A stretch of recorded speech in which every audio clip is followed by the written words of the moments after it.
Xin chào tất cả anh em, chắc hẳn chúng ta đều không còn quá xa lạ gì đối với tựa game hiện trên màn hình này, đó chính là Black Myth Wukong. Hôm nay mình sẽ review cho anh em một bộ keycap với chủ đề tương tự đến từ nhà Phi. Ok, không để anh em phải lấy lâu nữa thì giờ chúng ta sẽ cùng mở hộp sản phẩm này. Kể ra thì đây là lần đầu tiên mình review một sản phẩm anh em. Tưởng dễ nhưng mà cũng khoai phết đấy. Từ khâu chuẩn bị đồ nghề rồi tới khâu mở hộp, quay video cắt ghép. Sản phẩm này thì mình đặt ở một shop ở trên Shopee anh em nhé.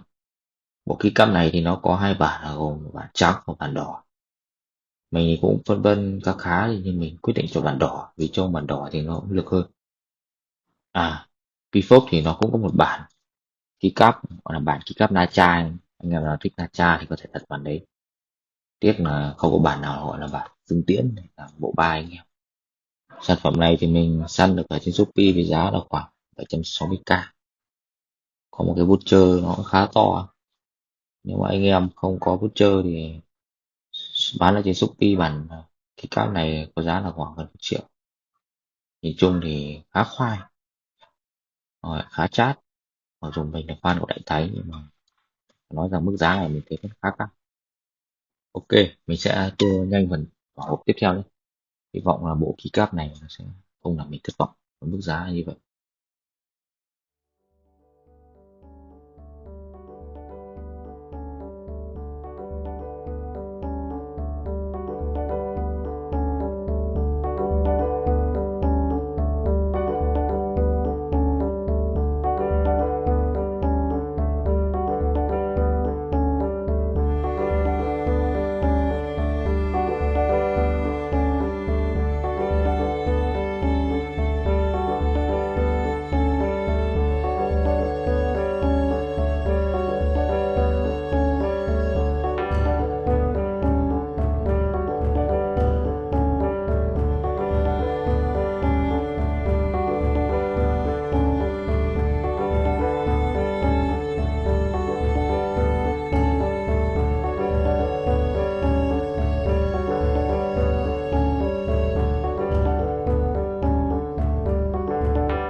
Ok anh em, sau một thời gian hì hục thì mình cũng đã mở xong bộ keycap này. Sau đây chúng ta sẽ nhìn sơ qua một chút về bộ này xem thế nào nhé. Cái vỏ hộp của nó thì khá giống với cái vỏ hộp của cái bộ fan Jumbo 360 anh em ạ. Cũng dùng cái nam châm và cách thiết kế kiểu kiểu như thế này. Nhìn sơ qua một tí thì mình thấy in ấn cũng khá ok. Keycap này thì nó có thêm một lớp keycap bên dưới này. Bên dưới này thì mình thấy chủ yếu là mấy cái phím numpad với cả một số phím phụ. Chắc là ai dùng bàn phím kiểu bonsai thì sẽ dùng đến nó. Keycap này thì profile là cherry, có xuyên nét side frame, chất liệu là nhựa PPT, có 135 nút. Mình cũng đến thử thì đúng là có 135 nút thật. Kiểu in thì sẽ là đai sắt 5 mặt. Đây thì cũng thấy nhà xuất có thêm một cái để keycap anh em ạ. Đấy, độ hoàn thiện cũng khá ok. Ok, tiếp tục nào các anh em. Tiếp đến thì mình sẽ đi sâu hơn vào một số phím. Mình thì cũng mới tắt cái đèn màu vàng đi. Nhìn thì như nó hơi lóe thì phải nó ảnh hưởng đến màu sắc. Thì theo mình thấy thì tông màu chủ đạo của bộ keycap này là đen và vàng, và lẫn một chút màu đỏ.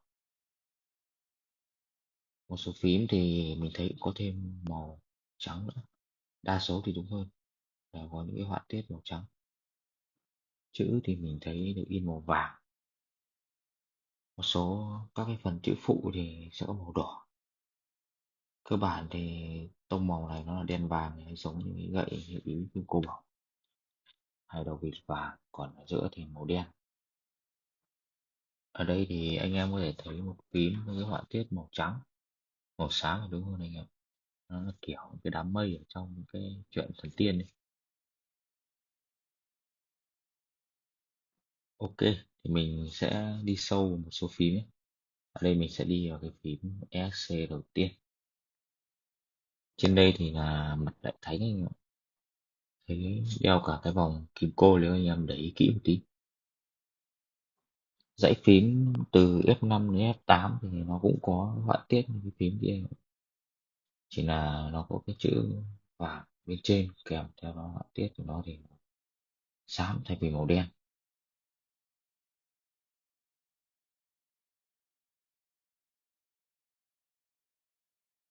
Ok, giờ mình sẽ đến cái phím mà có thể nhìn thấy ngay là nó nổi bật nhất, đó là cái phím Space. Cái gậy như ý ở đây thì cũng được vẽ khá tỉ mỉ và trau chuốt. Năm cái chữ tàu màu vàng ở trên cái phím này là như ý kim cô bổng anh em.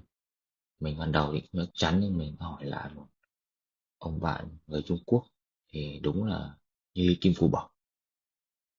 Tiếp đến thì là cái phím Backspace anh em. Ở trên đây thì mình thấy nó được khắc cái hình vòng kim cô, trông cũng khá là ảo diệu.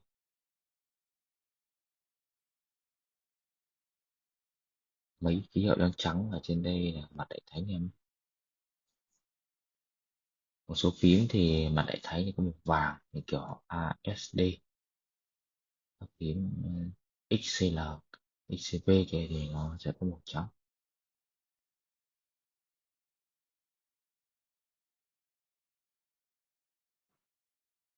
Tổng quan thì mình thấy cái cáp này nó màu phối khá ok, đen vàng. Mình thích cái màu đen vàng này vì nó giống với cái gậy như kim của bổng trong nguyên tắc. Nhưng mà nhìn chung thì để so với bộ keycap Nacha thì mình thấy, cá nhân mình thấy nó không đẹp bằng. Keycap Nacha kia thì đắt hơn khoảng 100k. Ok, thì phần này mình sẽ tiếp tục đi sâu hơn về độ hoàn thiện của từng cái keycap. Ở đây thì là kiểu in đa sắc là mặt. Kiểu in này thì sẽ cho độ bền khá là tốt. Tuy nhiên thì độ bền thì không thì còn phải chờ thời gian kiểm chứng nữa.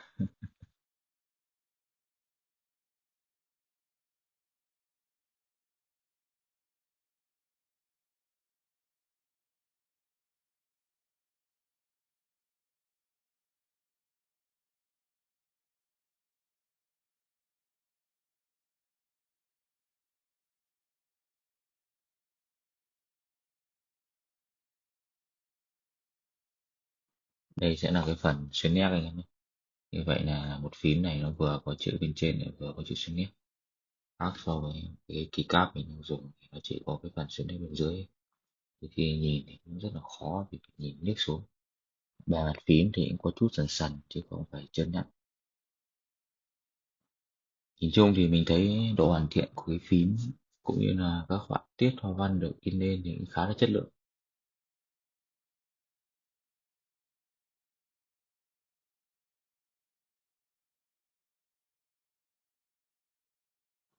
Ở chỗ này nếu mà anh em nào khó tính soi kỹ một tí thì sẽ thấy nó hơi sần sần. Đoạn này thì nó chưa được làm cho nó mịn lắm, là các cạnh khác.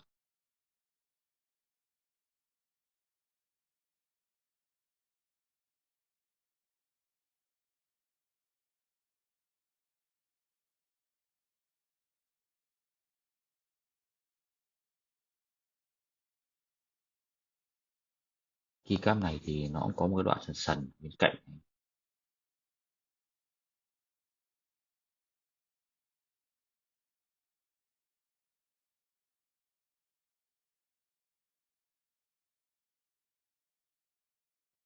Nhìn chung thì ngoài cái chỗ đấy ra thì cũng không có gì để chê về cái bộ keycap này. Mức độ hoàn thiện thì khá là tốt, các họa tiết thì cũng được in rõ ràng.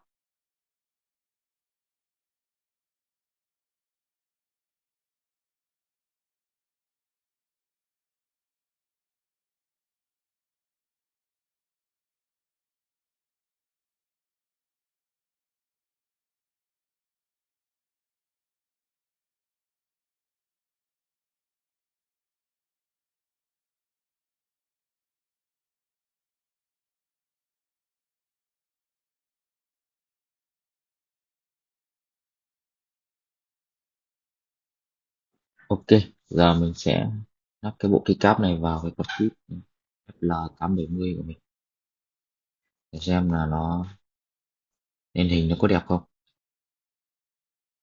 Sau một thời gian vật lộn với nó thì mình cũng đã thay xong cái bộ keycap Wacom này vào kit FL870. Chắc cũng phải mất gần tiếng ấy.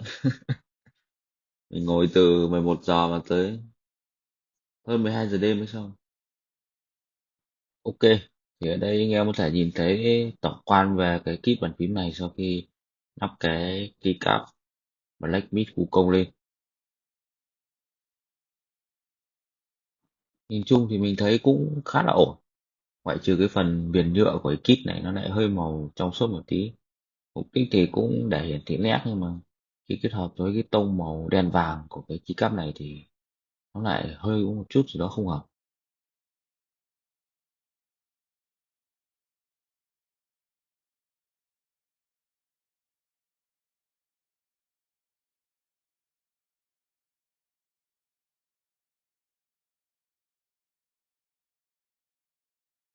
Ở đây thì kit của mình là FL870 bản 31 anh em nhé. Mình chỉ thích dùng dây cắm hơn là cái lối không dây, mình thấy nó ổn định hơn.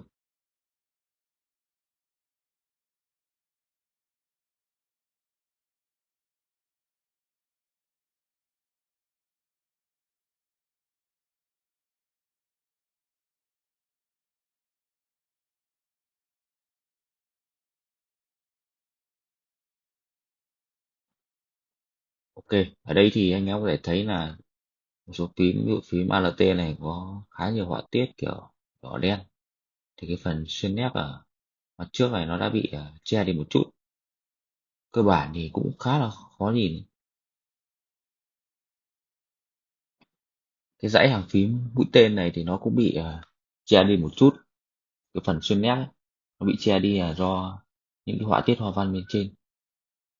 Nhìn chung thì với mình thì đây nó sẽ là một điểm chứa nhỏ, còn với anh em nào không vấn đề gì thì cũng không sao.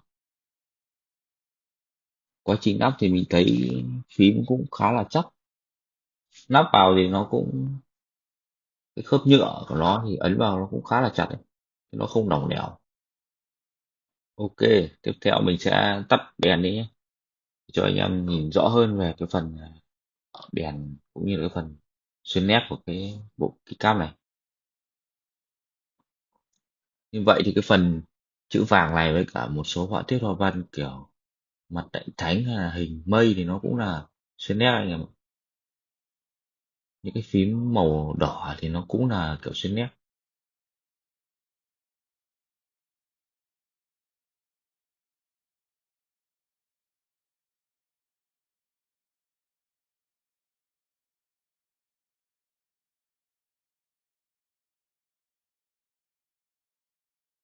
Nói thật thì ban đầu mình tưởng phần chữ màu vàng này nó không phải xuyên nét, nhưng mà cuối cùng nó lại xuyên nét.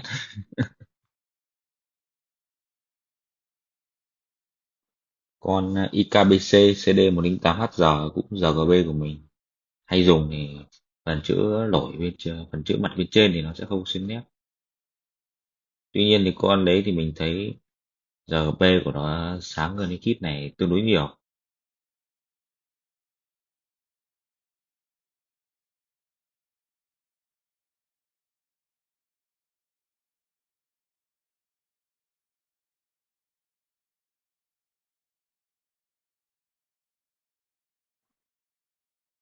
Là mình sẽ nghiêng để cho anh em nhìn rõ hơn phần xuyên nét ở cái phần cạnh ấy.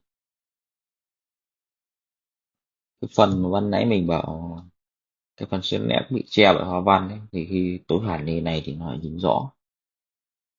Tất nhiên là cũng ít khi nào mà anh em để cho nó tối hẳn như thế này khi mấy ông cụ lên. Nói chung thì nếu anh em nào có quả kíp mà nó RGB nó còn sáng hơn thế này nữa thì những cái phần xuyên nét này nó còn nổi hơn nữa. Cơ bản thì bộ keycap này lắp vào cái con kit này thì cái phần xuyên nét của nó kết hợp với RGB thì nên màu sắc nó cũng khá ok. Ok, thì mình cũng rất cảm ơn anh em nào nếu mà kiên trì xem đến tận phần cuối cùng của video này. Ok, như vậy chúng ta đã đi qua bộ keycap Black Beat Cú Công. Ok, ở đây mình sẽ tổng hợp lại một số ưu và nhược điểm. Thì đầu tiên là ưu điểm thì nó là màu sắc phối khá đẹp, tông màu đen vàng pha chút đỏ cùng với họa tiết mây, nó cũng khá phù hợp với chủ đề của bộ không. Hoa văn cũng như là chi tiết in trên keycap thì cũng khá là rõ nét. Kiểu in thì sẽ là đa sắc 5 mặt thì nó sẽ cho ra độ bền, khó phai cho thời gian. Tất nhiên thì chất lượng thì cũng phải để thời gian kiểm chứng.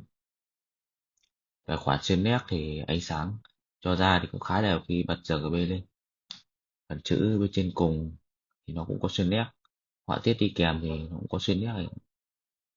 Đồ hoàn tiện thì mình đánh giá là khá tốt. Lắp vào thì nó chắc chắn, nó không kiểu lỏng lẻo. Tất nhiên là nếu anh em không có tính thì sẽ có một số phần nhựa dần sần ở bên cạnh dưới. Nhược điểm thì chắc chắn là nó sẽ có. Đầu tiên thì phải nói luôn là mức giá này nó cũng hơi cao một chút. Lướt qua Shopee thì mình cũng thấy không ít bộ keycap công với mức giá khoảng 400k. Với mức giá này thì anh em đã đủ mua cái bộ kit này rồi. Ok, thì còn một điểm trừ nữa với mình thì là một số phím thì cái hoa văn của nó che đi phần xuyên nét ấy. Nhưng mà ánh sáng mà hơi nhiều thì những cái phần xuyên nét này nó sẽ hơi khó nhìn một chút. Một lần nữa thì cảm ơn tất cả anh em đã xem video review keycap. Đây là video review đầu tiên của mình. Nếu anh em thấy hay thì cho mình xin một subscribe, một like. Xin chào tất cả anh em.